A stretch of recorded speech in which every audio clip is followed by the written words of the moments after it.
शुक्रिया आपका एक दफ़ा फिर अगेन करता हूँ कि मुझे ना आपका कीफ़र आपके मिलने की वजह से मुझे जो काफ़ी हद तक जो है ना मेरी हालत बेहतर हो गई। बहुत शुक्रिया, जज़ाकल्लाह।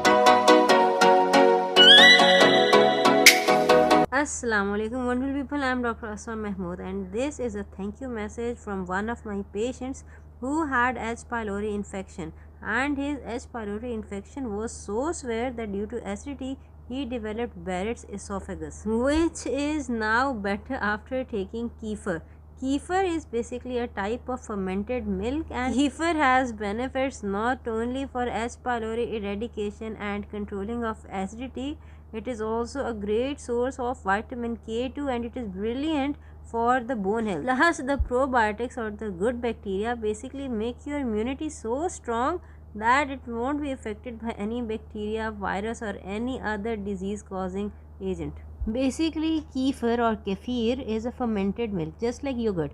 Yogurt has 2 probiotics in it, while kefir has more than 35 probiotics in it. So kefir is 35 times better than eating yogurt. And when I give any of my patients kefir grains to make kefir either for osteoporosis, bone health or acidity, I usually tell them how to take care of their kefir grains so that they multiply rapidly. The first and the foremost thing is to have the optimal temperature. Basically 20 degrees Celsius to 30 degrees Celsius is the best temperature on which kefir grains will multiply.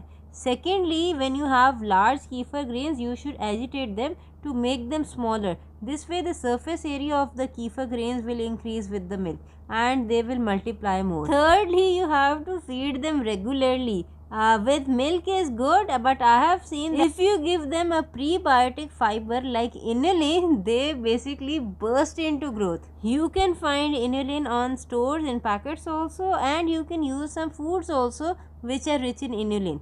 I basically use shatavari. Shatavari, which is basically asparagus racemosus, is a very beneficial herb. It has a lot of other health benefits also. It is especially good for the hormones. But I usually add a tablespoon of the shatavari powder to my kefir grains to make them multiply faster.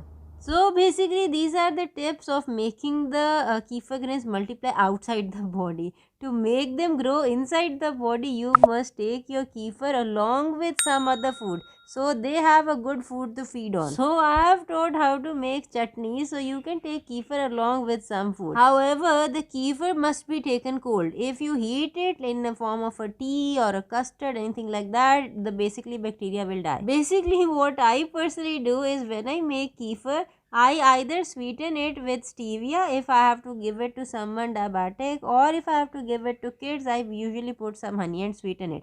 And then I make ice cubes out of it. In my freezer always there are some kefir ice cubes there. So what I do with these ice cubes is I add some of these ice cubes in the glass and then I add some carbonated water. Make sure your carbonated water or sparkling water does not have any additives like sugars or colors or flavors. Once you add this soda, this makes a kefir soda. I've also taught how to make a beet kvass soda. The beet kvass kefir soda, I just add kefir ice cubes along with the beet kvass. The more the probiotics, the healthier your life will be. Just let me know in the comment section below, did you make this soda? Do you use kefir and how it has affected your health? Take care till we meet next time. Assalamu alaikum wa rahmatullahi wa barakatuh.